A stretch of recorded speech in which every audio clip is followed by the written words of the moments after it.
before we started the weight loss meditation. My name is Coach Kenya.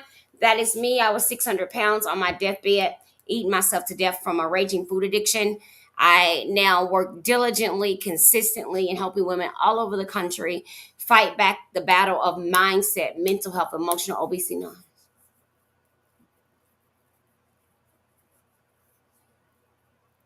Yes. Sorry, I was reading a message that came in.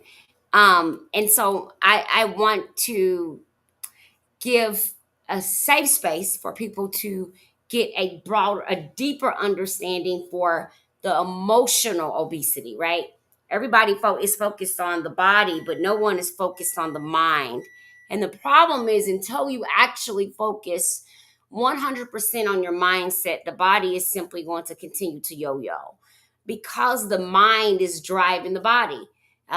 You're looking at a woman who's lost 479 pounds naturally. Unfortunately, at the time, there wasn't no injection for me to take.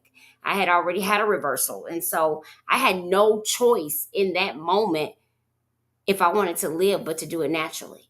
So I had to deal with the food noise, the obsessive compulsive, the crunching, the chewing addiction, the hoarding of the food, the snacking, the sneaking and eating, the lying, the cheating all around food to get more of it, to have it or not have it, to restrict it, vomiting, laxatives, throwing up, vinegar, all of that. I did it all with this obsessiveness of if I could just get thinner.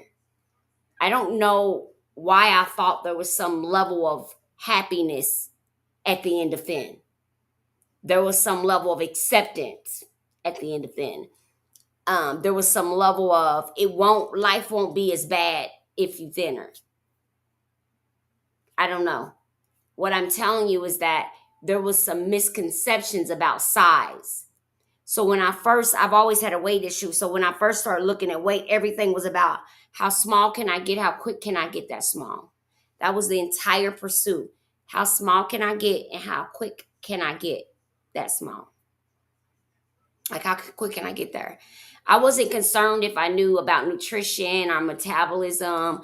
I wasn't concerned about if my organs were getting the proper amounts of vitamins and minerals. I wasn't concerned about my heart being taken through consistent traumatic ups and downs from drinking substances that raises your heart rate to poop it out. And I wasn't I wasn't aware that those things were not the answer, because everyone else was doing them and I thought they were the answer, but they were never the answer for me. And although hundreds of people have drank apple cider vinegar and lost tons of weight, I almost lost my kidneys behind my doing that. So, my experiences prior to realizing that I had to do it naturally were always seeking and trying to find these aggressive ways to lose weight, always ended up pretty sickly in the hospital on an IV or something like that.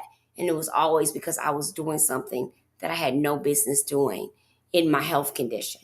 So, mind you, I have health conditions, but I'm also obese. So I'm reading and watching stuff online, just doing anything anybody say instead of thinking about what about my own situation. I'm just so desperate. I'm just doing anything, not considering the fact that if it worked for Sam, it might not work for me, because Sam might not have a terminal blood clotting disorder where he's allergic to all medication. I am. So if Sam does something, it might work for Sam, but it probably won't work for me because I have a different set of circumstances.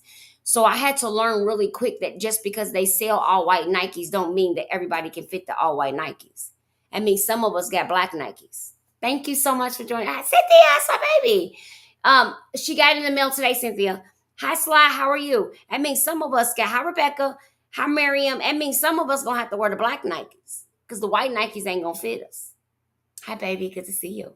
The black Nikes ain't going to fit us. I mean, the white Nikes ain't going to fit us. So because we have to do something a little bit different doesn't mean it's wrong. Okay? Just because you may have to do your journey different. Okay? Someone else may take the GOP. They may use hundreds and hundreds of pounds. They may not need a coach or nothing. You might need a coach, a therapist, a psychiatrist, a doctor, and 2 lawyers for you to take it.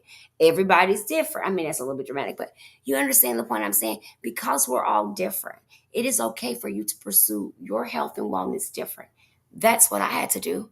I never thought drinking a shake in my feeding tube. Never. I never thought that putting a shake in my feeding tube would come to me from here to here.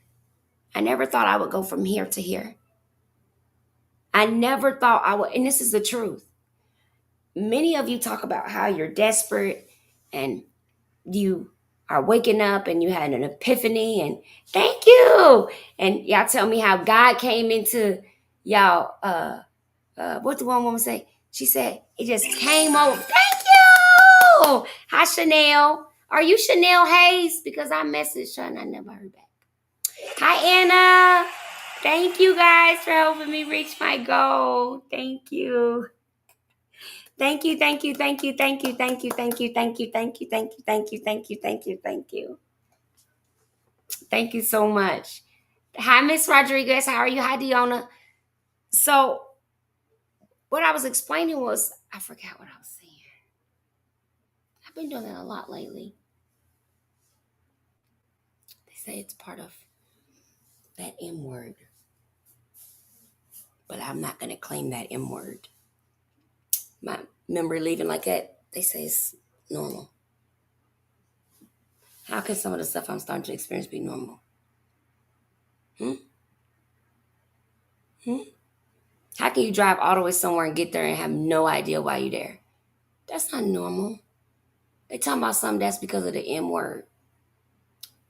That's what they said. Hi, GA Peach. How are you? Hi, Angel. How are you? Hi, Queen. They said, tap the like button if you done heard this. When you tell somebody what's going on you, did they tell you it's the M word? Don't say the word, though. Don't put it in the chat. Don't type the whole, just if you know what the M word is, just say I'm on the bus. But don't write it down. We're not claiming it. That yeah, the oncologist said it's not because sometimes when this is not acting right, my thinking is off first. How luxurious, but I was told it's the M thing. You know, I was told I could be having symptoms of the M thing. I don't want that. So tonight I declare and decree that I shall not see the M. I declare and decree that the M shall not be my story.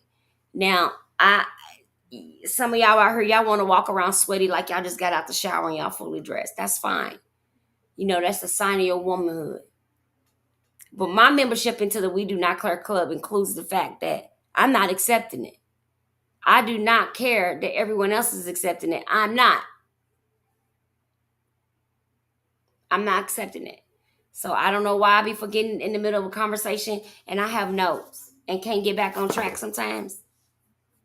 Pray for me. Okay? All right. Now, back to the talk. Let's get into it. So, house cleaning stuff. First and foremost, don't forget that we just started our 100 and 100 challenge, and we read every night, and we will be integrating a new book starting this Wednesday. This Wednesday, when the 100 and 100 women group meet with the iRise tribe, when they're all together, as two groups or two big groups will be together, we will open up and launch the book that I told you guys to get last week. Remember, I told you guys, I said, hey, we're switching the book up. We're going to be adding a book to our reading for 100 and 100, and it will be Greg Rochelle, Dangerous Prayers. I love this book. I have it on digital and in hard copy. I have it in hard copy. This is why. Because she's marked up. She's done seeing some. She like the rest of the books, okay? I have also opened this one up multiple times in an attempt to read it. And so you and I are going to do it together. So Greg Rochelle was the book I mentioned yesterday where I shared with you, or was it the day before? It was yesterday in class, where I shared with you about the sin, search me, break me, send me. And that if you were not ready to be fully immersed in your higher power in God, if you were not ready to open up, hey Janessa, if you were not ready to be exposed, if you were not ready to rise to a higher level, if you were not ready for that, then you didn't want this book. That's what I told you. I said, if you are not ready to be called out, busted up about your prayer life and your spiritual walk with Christ, you don't want this book. Because in the first 4-5 pages, they let you know that your prayer life is lame. Yeah. And it goes on to tell you why. And it's actually quite deep to why it says that, right? Because if you're a praying person, you think your prayer on lock.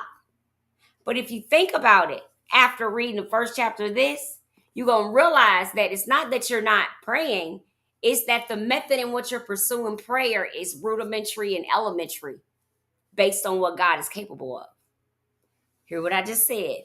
Rudimentary and elementary based on what God is capable of. So this is the next book we'll be jumping into, okay? This one right here. Thank you guys so much for those likes. Let's go ahead and tap out. But let's go ahead and try to get 5,000 if we can for tonight. Hi, Decca. Okay, so dangerous prayers, and maybe we'll read a little out. Maybe I'll pop it open and read a little something. Ooh, I'll give you a teaser. Okay, I'll give you a teaser. Hold on. I'll give you a teaser. I'll read this right here. Okay, it says, "Hi, Cynthia. Hi, Naya. How are you?" It says, I'm just gonna start anywhere on the page. It says, "Keep me from harm so that I will be free from pain." This is the type of prayer we all want to pray, right? Bless me. Give me more of what I want. Protect me. Keep away from me what I don't want. Makes sense, right? While I prayed different versions of this prayer too, too many times to count, I've been forced to come to terms with its limitations. This prayer, although scripturally and useful, is focused on what we want, not necessarily what God wants. It's safe, it's comfortable. Someone could even argue that it's somewhat short sighted, even selfish. Keep me from harm and free me from pain makes sense. Who wants hardship? Who wants to struggle? But I wonder if we might as well be praying, God, don't let me grow. Don't let me get stronger. Don't allow me to trust you more. Even though trials are never fun or easy to endure, God can often use them for his purposes. In fact, James, the half brother of Jesus, was bold enough to tell us we should be thankful for the way God uses hardship to perfect us. Consider it pure joy, my brothers and sisters, whenever you face trials of many kinds, because you know that the testing of your faith produces perseverance. Let perseverance finish its work so you may be mature and complete and not lacking anything. James 1 and 2 to 4. Now, now, now, now, did y'all get the High Stella Rose? Did y'all get that? Yep, that's the new book. She gonna be lit fire. She is going to be lit fire, people. She's going to be lit. Okay. Let me read this other side. It says, if we pray only for protection from trials, then we rob ourselves from future maturity. What do I always talk about? What do I always talk about in here? What am I always talking to you all about in here? Emotional maturity, emotional sobriety. Why? Because these are the pillars of our existence, including how we tap into God. Shall I dive deeper or no? Should I keep going? Y'all want me to stop? Should we stop? I'll keep going. Hi, Miss World. I'll keep going. It says, Lord, keep me from pain. Keep me from pain feels like the right thing to pray, and often is. But if that's our only desire, our biggest priority, then we may miss the perseverance that our trials produce. God, protect me from harm. Seems wise to pray and can be. Hi, Jasmine. But it's the challenge in life that helps us mature and draws us closer to God. It's fine to pray for safety and blessings, but what if you want more? What if you desire power? What if you desire power from the Holy Spirit, strength from heaven, unshakable faith, genuine intimacy with your Father? Instead of just asking God to keep you safe, to give you more, and to protect your life, you may ask God to break you. Hi, Vienna. Break me, God. Break me, oh God, and lead me where you want me to go. That's an intro for the book that we'll be starting to read on Wednesday of this week. Greg Chriselle, Dangerous Prayers. There's a book that goes with this. This is so powerful. Because all my followers are God-fearing women, are men, I really think that um, it's so powerful when believers wanting to enhance their walk with Christ. It's not about a church. It's just about you being able to go to God and being willing to lay all of your stuff at his feet, including your weight loss, right? I know people that pray about their cancer diagnosis, but don't pray about their food addiction. God can fix them both. I know people that pray about getting new knees, but don't pray about keeping the weight off. God can do it both. If God can lead you to a pathway or a person that gives you access and the answers that you need to achieve the goal, why do you think that man would not take, he ain't a man, why do you think God wouldn't take you to the end? He doesn't quit, you do. He doesn't quit, you do. You lack off, you slack off. You let somebody say something that hurts your feelings and you get all up in your emotions and quit doing better for you. You let people offend you and you quit. Listen, I've been so offended, so abused, neglected, talked about, dragged through the mud, and straight out dogged in churches, in this fitness industry, in this weight loss community. Let me tell you something, baby. And what you're not going to do is get me to quit. I don't care what you do. You ain't going to never be able to knock me off of me, boo. You ain't gonna be able to knock me off of me, boo. Nah, say what you want, do what you want. But I'm gonna get up every day and do me. I'm gonna get up every day and eat better. I'm gonna get up every day and move my body. I'm gonna get up every day and pray, meditate, and talk to God. I'm gonna get up every day, hot cocoa. I am going to get up every day and do what I'm supposed to do for me. There is no man, there's no marriage, there's no situation, there's no children, there's no car, there's no job, there's no death, there's no illness, there's no cancer, there's no crises. I need you to understand what I'm saying to you tonight. That's going to get me to stop. I don't care what's going on. Okay, you're in the hospital. I'll be there in a minute when I get done working out. Yep. Oh, you said you're in a waiting room. You'll still be there when I get done in an hour. You understand what I'm saying? See, I've learned today that life is going to happen regardless of what my plans are. And if I'm not careful, every time life happens, my plans will change. But what I must understand about my plans is my plans are permanent situations that are not movable parts. They're not Legos. You cannot break my wellness down when it's capable and able and appropriate for you. You can't break my mental health down when you need me. No, I no longer put myself second to help you meet your needs. I no longer give you my last. You can't have my last. I need my last. Yeah.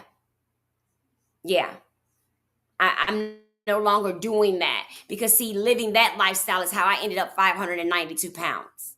That's how I ended up eating all my emotions away, all my securities away, all my trust away. I'm not willing to do that anymore. See, when it was time for me to die, none of those people, places, or things was jumping in the bed to die for me. That's what some of y'all need to understand. All this sacrificing and neglecting you're doing to not take care of your own health. What you don't realize is no one is going to jump in the bed and be willing to be sick and broke down for you when you can't. No one is going to jump in and take your place, but you busy jumping in and taking everybody else's place.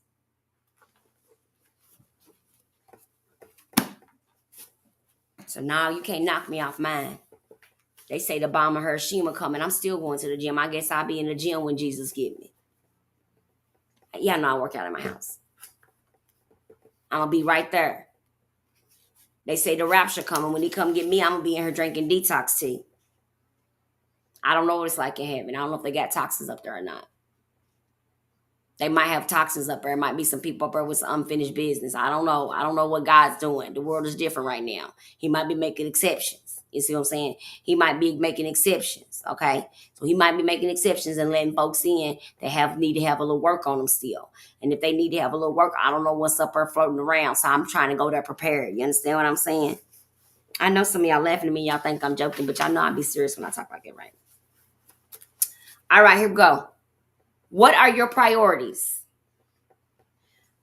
Wait a minute. Hold on. I forgot our 3-minute meditation. I'm cutting it on right now.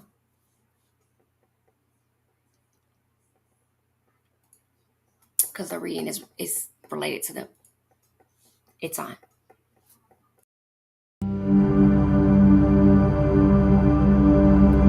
Welcome to Weight Loss Meditation with Coach Kenya.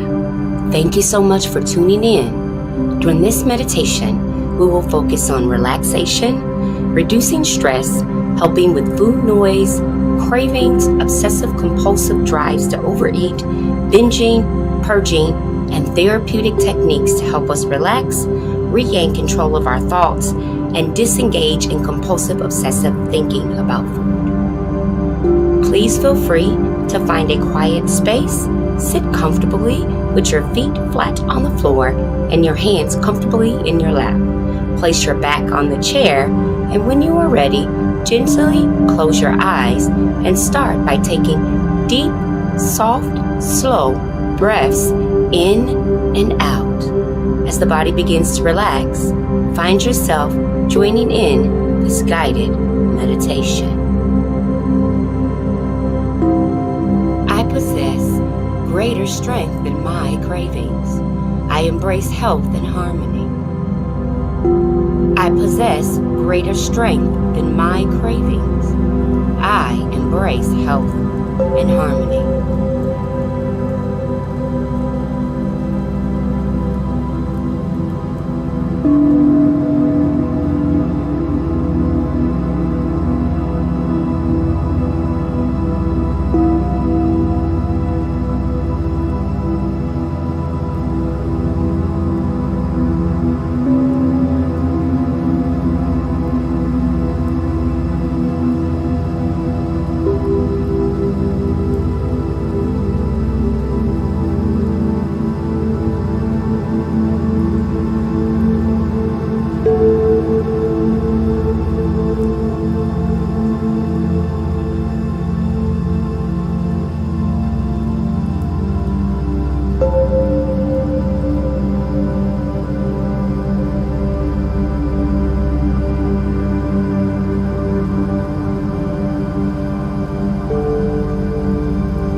Serves as my sustenance, not my solace. Food serves as my sustenance, not my solace.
Respect my body by paying attention to its genuine hunger.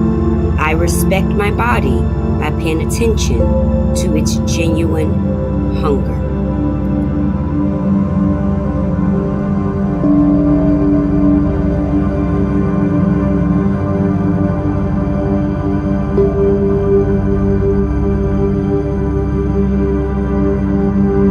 With every thoughtful choice, I regain my strength.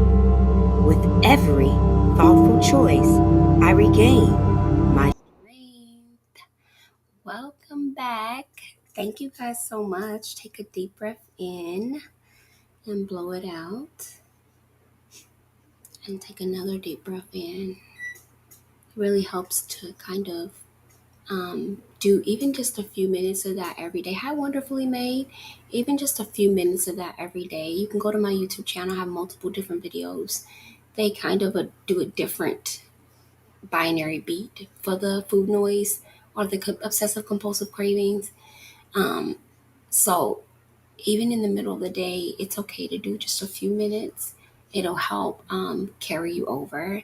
I lose weight with, is it Harriet? I lose weight with Harriet. How are you? Shelly! Hey, Michelle! Hi, boo! Hi, Michelle. How are you? So, it'll really help calm you down, and it helps with the snacking. The reason why we snack is because some of us use food to calm our to balance our emotions through snacking and chewing gum and ice. So if you're someone who's been balancing your emotions for years through eating ice, and people told you it was your iron, you also are addicted to chewing. Yes, iron makes you crave ice. So people justify eating ice, but ice is just a shortcut to compulsive obsessive chewing. It's the same. Yeah. When people go on wellness journeys, they'll start eating cups of ice because they're addicted to chewing. They're not addicted to food. Do you get it? So that's why the yo-yoing is harder to break, because they can overeat even healthy food because it's the chewing that calms them down instead of the taste or the flavor. Some people are overeat because of the flavor, and some people overeat because of the fullness. Everyone plus size isn't plus size because they pursued it the same way. Some people restrict, and because the body is so malnourished, it's holding on to everything, so it's storing loads and loads of fat and fluid, and when they do eat, it's storing it even more. So that's why it feels like you're in an endless cycle. It's because the information you're getting, no one is considering your mental health. That's why we out in these streets looking stupid, doing stupid stuff to our bodies. That's really why. Because no medical person is talking to you about your mind.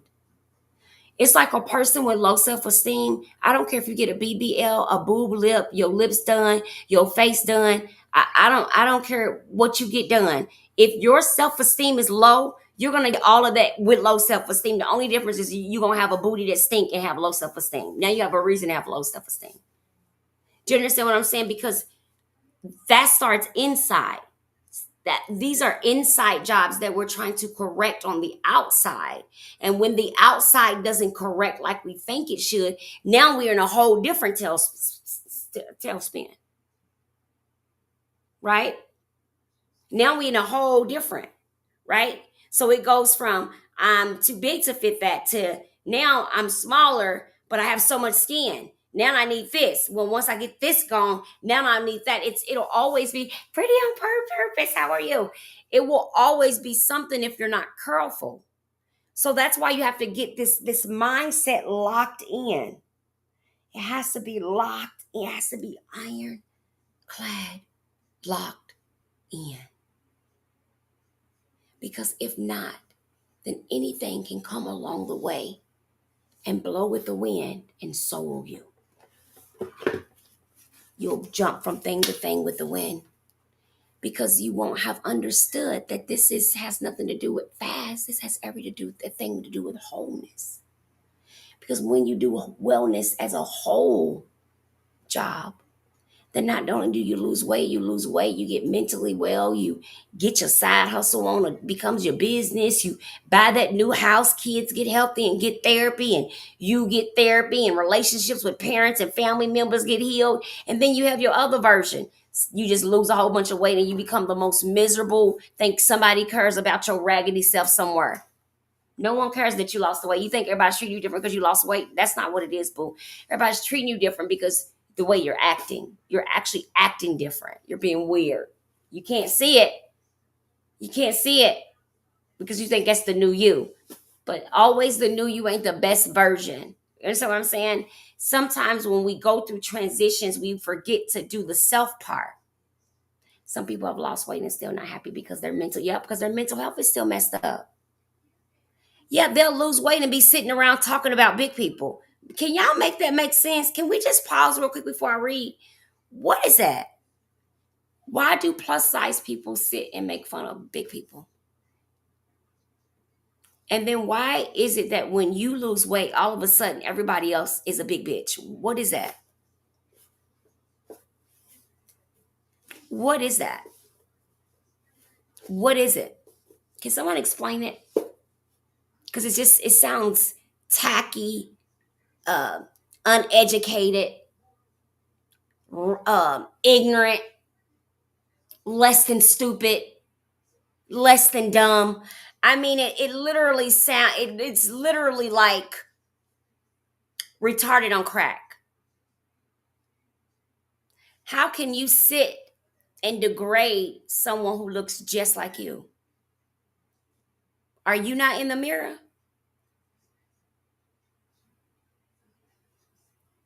No, in real life. See, here's what I'm trying to explain.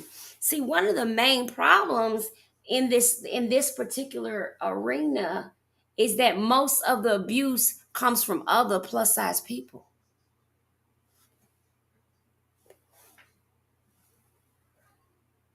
Thank you, pretty on purpose. You know, when I be saying stuff like that, people don't be hitting no like button or nothing because they be tapping on their little soul.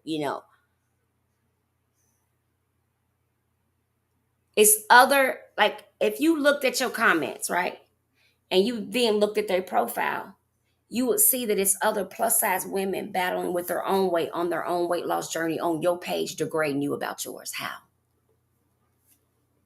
How? What inside of us makes us think that that's even acceptable? To me, that behavior is just as bad as using the N word.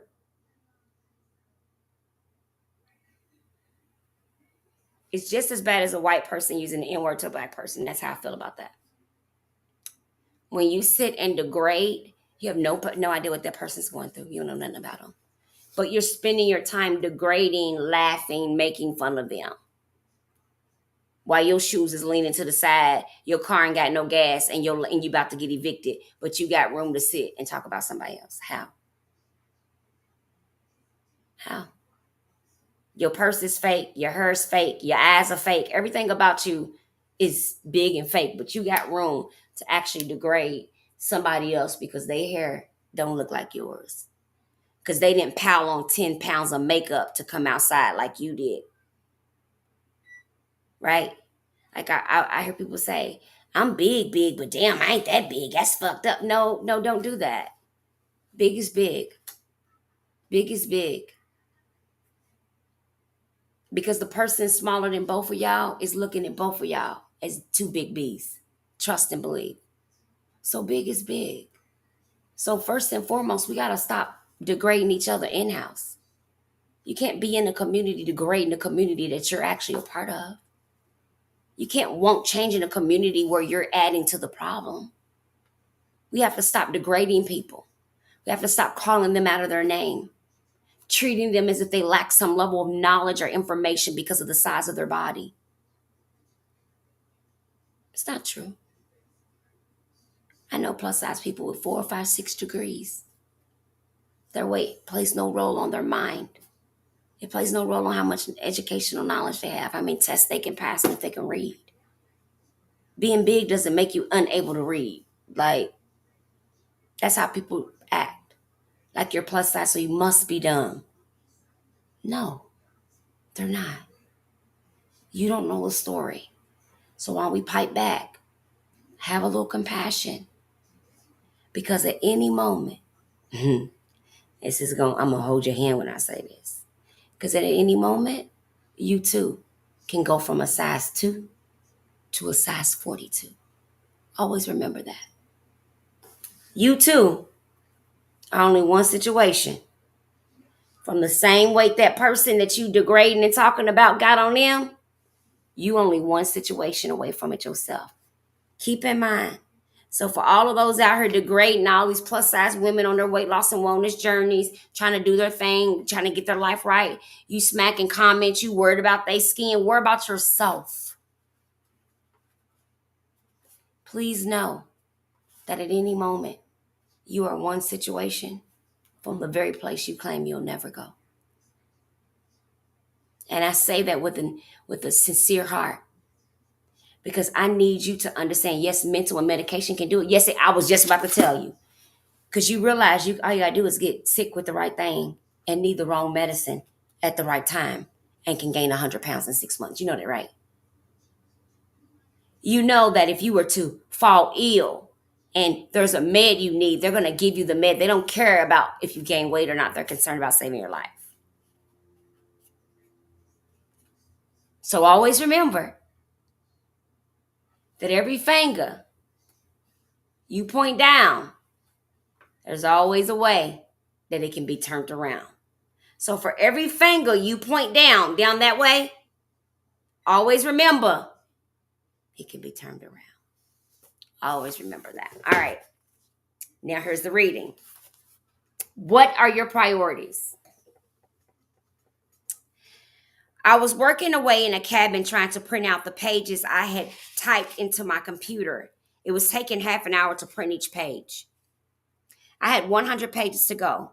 For the umpteenth time, I checked my computer, checked the program, checked the printer, checked everything. I knew to see why it was printing so slowly. I knew to see why it was printing so slowly. It all seemed to be set up properly. Then I accidentally touched a control setting, one I hadn't noticed before. It was the priority control. It was set on low. I switched to high priority. The pages now began to print at top speed. Priorities are important.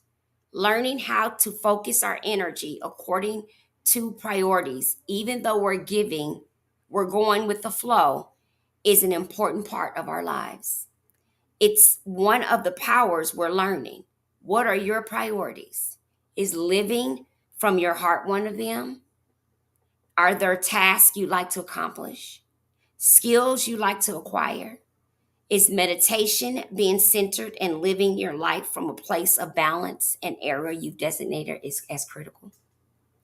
Is loving yourself a priority? How important is your spiritual growth? What priority have you assigned to other areas like pleasure, having fun, feeling joy? Are your priorities set on high, medium, or low? Hi, Farah. Look around and you'll see your answers. Your life as it is now reflects the priorities you have chosen so far. If something is happening too slowly, try switching your priority setting from low to high. Melanie Beatty, Journey to the Heart. It says, if something isn't working, that's powerful. Simply try switching your priority from low to high. And that so rings a bell with me. It's basically like prioritize this stuff so that you can get it done and move on to the next stuff. That's what I heard from me. What did you hear for you tonight? Wow. It's powerful. Definitely powerful. That was definitely a little bit powerful, you guys. Yeah. What are your priorities? Set your priorities. What are your priorities? Like if something isn't working or it's not going fast enough, are you making it a priority often enough for it to happen? So my question would be to you is, you want to get healthy, tone your body, and be more active, but are you making that a priority every day? You want to learn more about nutrition and wellness, but are you getting up every day and actually putting time in reading more and learning more about nutrition and wellness? When we put the energy in the places, then they no longer become foreign, they become familiar. Things that are familiar are less daunting and less scary. Indeed, Shelley, amen. So when we take look at things from a different set of eyes, we begin to get a different view. Hey, Hella Yella, how you doing, baby? We get a different view. That's all I have for tonight. Any questions for Coach? That's our daily reading. And you got a little bit of dangerous Greg Rochelle, so you got 2 and 1 and 9. No, we're good to go. No questions. Well, all right, beautiful souls. Well, I'll see you guys tomorrow. Same place, same wacky channel, same wacky coach with a whole lot of Jesus. Love you guys. Good night. Bye. All right, let's see.